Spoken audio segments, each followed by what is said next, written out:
coming home and beating his murder case after his power attorney, Drew Finland, caught the feds with their pants down. Drew Finland just filed not one, but 2 motion to dismisses. Now, these motion to dismiss, both documents are completely different. On one motion to dismiss, he's tackling the indictment itself. On the other motion to dismiss, he's tackling the credibility of the prosecuting officers and their credentials to even serve. He's attacking this indictment on all angles, and we're going to cover it in this video.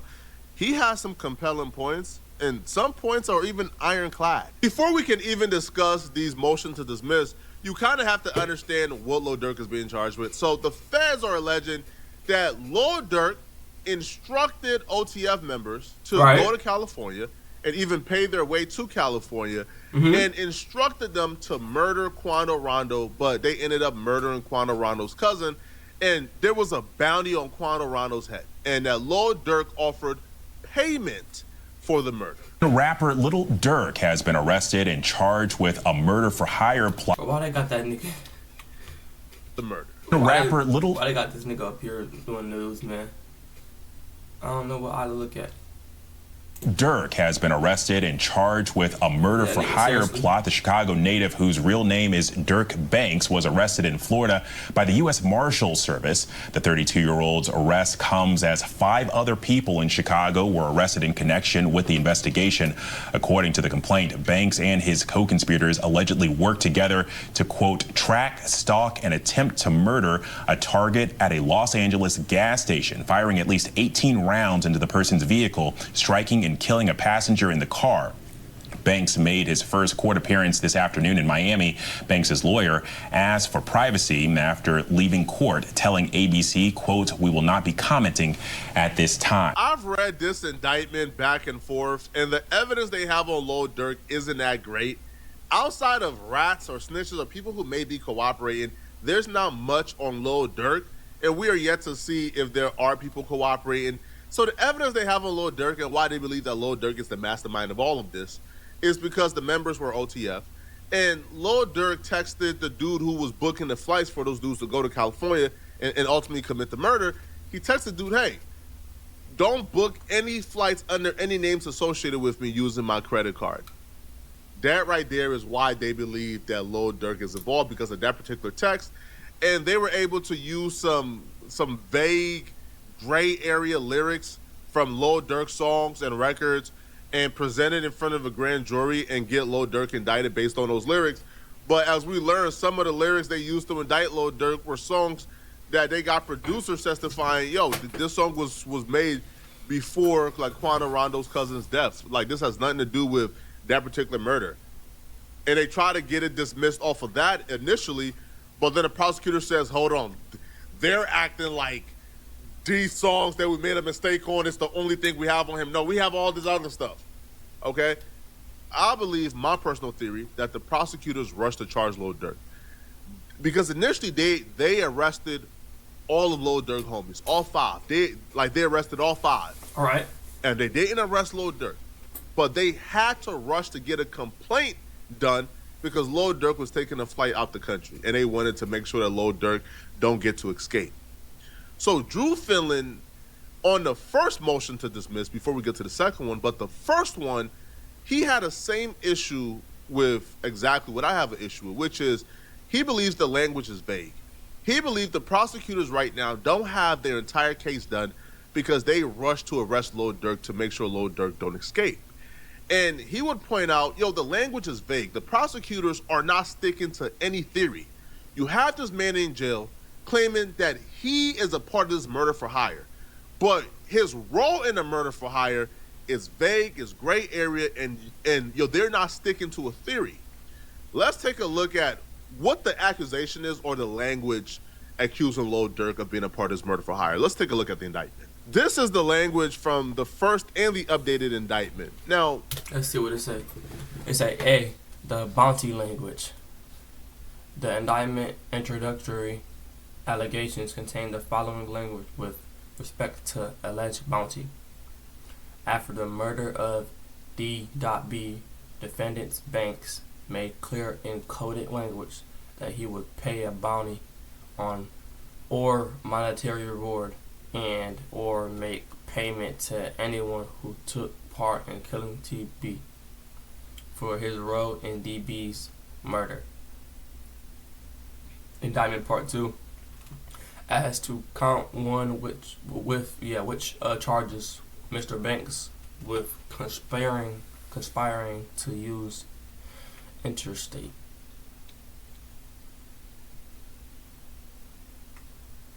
Peep it. It's very vague, okay? After the murder of Davon Bennett, which is DB King Von, defendant Banks Durk made it clear in coded language that he would pay a bounty or monetary reward and or make payment to anyone who took part in killing Quanah Ronald's cousin for his role in Davon Bennett's murder. But here's the thing, okay? Bounty or monetary reward and or payment to anyone who took part in killing TB. What does that mean? That's the feds leaving it open-ended because they don't even know the answer to their question. Or even with this instance right here, when they use language like at the direction of. So in the indictment, and it would say, after learning of TB's location, at the direction of Lil Durk, defendants Wilson Jones, Lindsay in Houston, and co-conspirator 2 traveled from Chicago, Illinois to Los Angeles, California for the purpose of murdering TB. As alleged in counts 1 through 3 on August 19, 2022, at the direction of Lil Durk, defendants used 2 vehicles to track, stalk, and attempt to kill TB by gunfire. With respects to count 1, conspiracy to commit murder for hire, the indictment alleges at the direction of Lil Durk, defendant Grant will procure cars, ski masks, and firearms that will be used by co-conspirators to find, track, and kill TB. What does at the direction means? Did he text? Did he call? Did he let them know through someone else? Was there like somebody who was a middleman in this? What does at the direction means? Prosecutors is leaving it open-ended. Drew Finland has a sneaky suspicion. The reason why they're leaving it open-ended is so they can change their theory down the line. When they start to piece this together, or when like cooperating witnesses come forward, they can shift their theory so like around like whatever like cooperating witness they get to turn on Durk.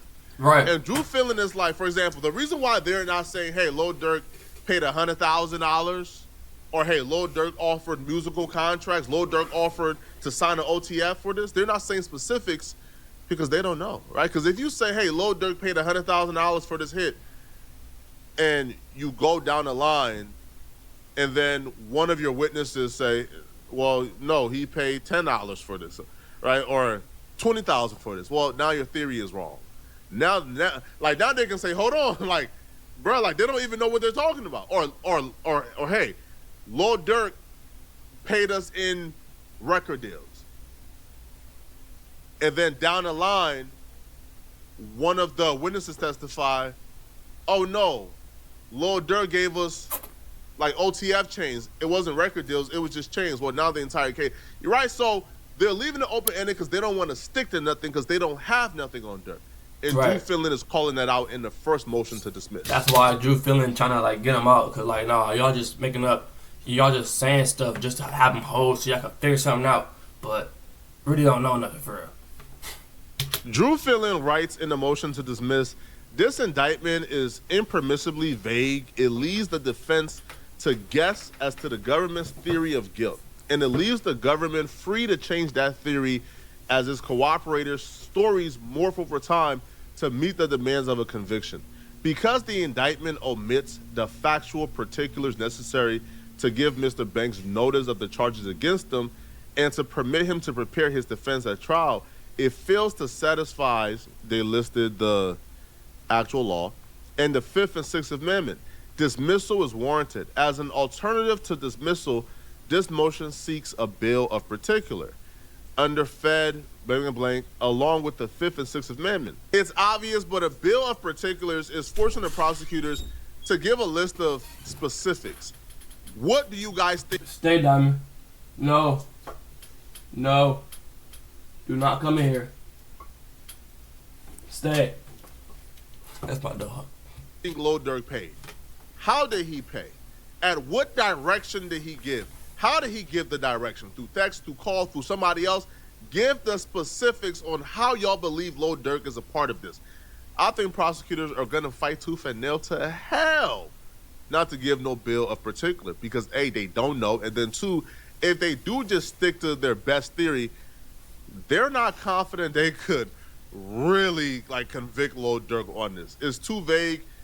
It's too gray area. It makes no sense whatsoever. They will move on and they will say counts 1 and 2 allege that Lil Durk conspired to and participated in murder for hire. In other words, a murder as consideration for the receipt of and consideration for the promise and agreement to pay anything of pecuniary value, or what the government calls a bounty. Defining anything of pecuniary value to include anything of value in the form of money, a negotiable instrument, a commercial interest, or anything else, the primary significance of which is an economic advantage. That's crazy. That is insane. That's vague. Yo, imagine if this is allowed to get through, bro. If Lil Durk at any point took them out to eat and bought them a burger, hey, bro, that burger that filled up their stomach that allowed them to go to work the next day, that burger was their payment for this. Lil Durk offered them a burger to murder Quando. Drew Fillin is cooking right now. And the reason why it's important to list out the specifics, these are OTF members. These are dudes who've been around Lil Durk for a while. These are dudes who are around the label. These are dudes who had access to Lil Durk's credit card. These are dudes that got chains from Lil Durk, OTF chains. So you want to list out the specifics because Lil Durk has been taking care of his guys forever. And if we're just saying anything of value and you don't have any specific, well, you could intermingle the things that Lil Durk have done for his guys in the goodness of his heart over the last 3 years.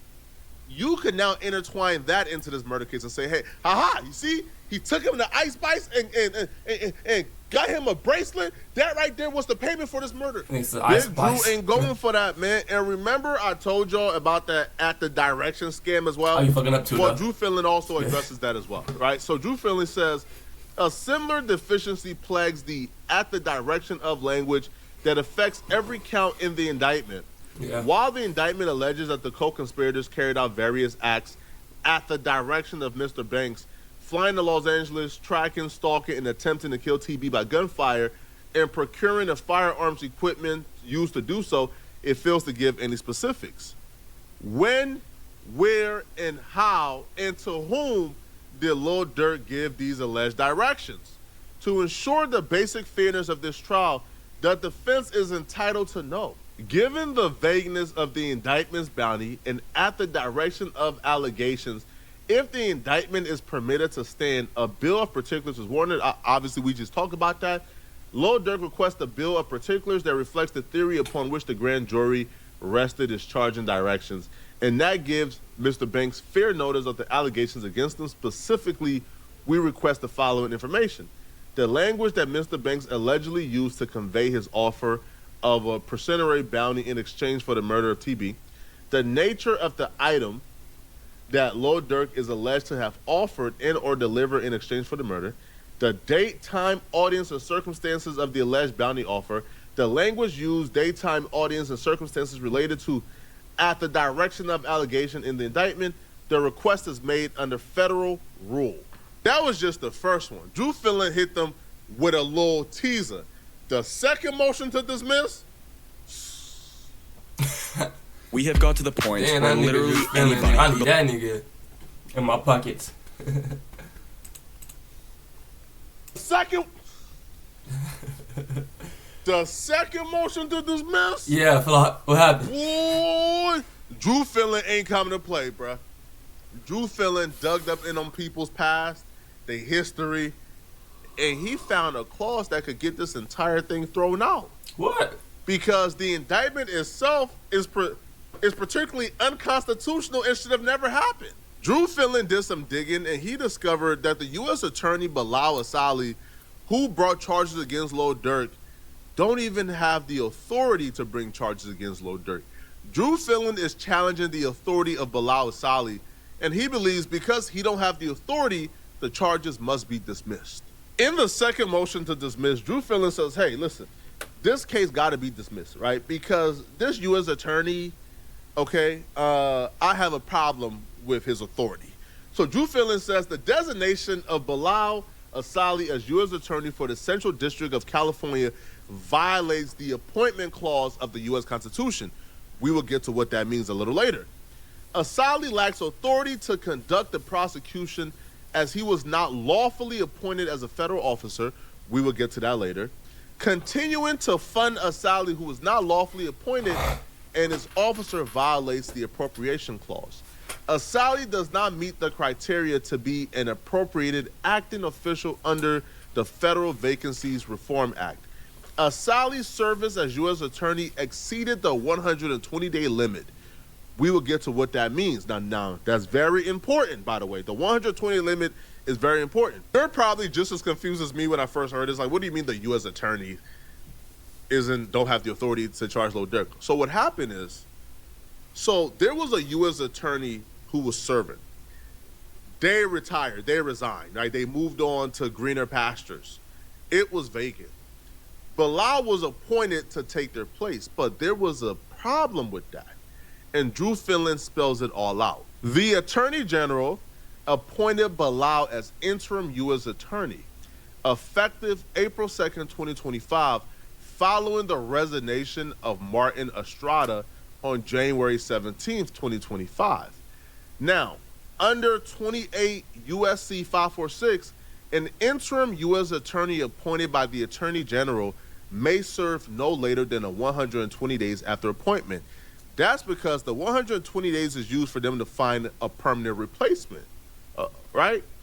But Asali's 120-day term began April 2nd, 2025, and expired July 30th, 2025. Public records indicated that the judges of the district declined to make an appointment under 546D, but no order or announcement was made to extend Bilal's term. Now, here's where Bilal begins to do something tricky, unethical, damn near illegal, and damn near unconstitutional. So, despite the expiration of his 120-day limit on July 30th, Asali continued to serve through a series of maneuvers initiated on July 29th, 2025, including his appointment as a special attorney and then as a first assistant, followed by a purported resignation. So this dude resigned and then redesignated himself as acting U.S. attorney under the Federal Vacancy Reform Act. Now, here's why those maneuvers is kind of crazy and is unconstitutional. Bilal was not qualified to be the U.S. attorney without the Senate confirmation because he was never a special attorney, nor was he a first assistant. So what he did was to bypass a Senate confirmation and to stay in place as U.S. attorney. A day before his 120-day interim was up, he resigned. And then he was designated as a special attorney and a first assistant. Then that allowed him to stay in place permanently as the U.S. attorney, bypassing the Senate confirming him. The appointment clause requires that the president nominates and with the advice and consent of the Senate, appoint all officers of the United States, including U.S. attorneys. Asali, who was a private citizen and political ally, was appointed by the Attorney General without the Senate confirmation, which is not permitted unless he takes power as the U.S. attorney under the Federal Vacancies Reform Act. And what that means is this. Asali does not meet the criteria under the Federal Vacancies Reform Act to serve as an acting U.S. attorney. He was neither an already in place first assistant, a Senate confirmed officer in another role, nor an already in place senior official in a U.S. attorney's office, making his action as an acting officer invalid. Which is why he resigned before his 120-day interim limit was up to leave it vacant for 1 day. Appointed himself, the Attorney General then appointed him as first assistant or next in line to be U.S. attorney and special attorney, then giving him the rights under the Federal Vacancy Reform Act to then take seat as the U.S. attorney. Completely unconstitutional. It's a shame. These people bypass the Senate confirmation to give a political ally the U.S. Attorney Office. So now Drew Finland is saying, Drew Finland he on to something. and hold on, that's not allowed. You can't do this. No, he don't have the authority to act as the U.S. Attorney General. Like, y'all can't just do this, bro. Like, this, people, this is a democracy here, bro. Like, this is not a dictatorship. You don't just get to put one of your allies in the seat at the U.S. Attorney Office and then through sham maneuvers keep him permanently to maneuver away from the Senate confirmation. Again, if you guys don't understand, he has to go to Senate, and Senate has to confirm him and deem him eligible to be the U.S. Attorney. They bypass all of that. Oh, nah, this is crazy, people. This is crazy, man. I don't know how Drew Finland found this. I don't know who put him on. But Lord Durk may be coming home, bruh. Oh, Durk is coming home, man. Durk, Durk, I don't know how you did this, Durk, but Durk is coming home, bruh. Y'all let me know what y'all think about that, bro. That nigga Durk damn near potentially gonna be coming home, man. Free Durk. See y'all in the next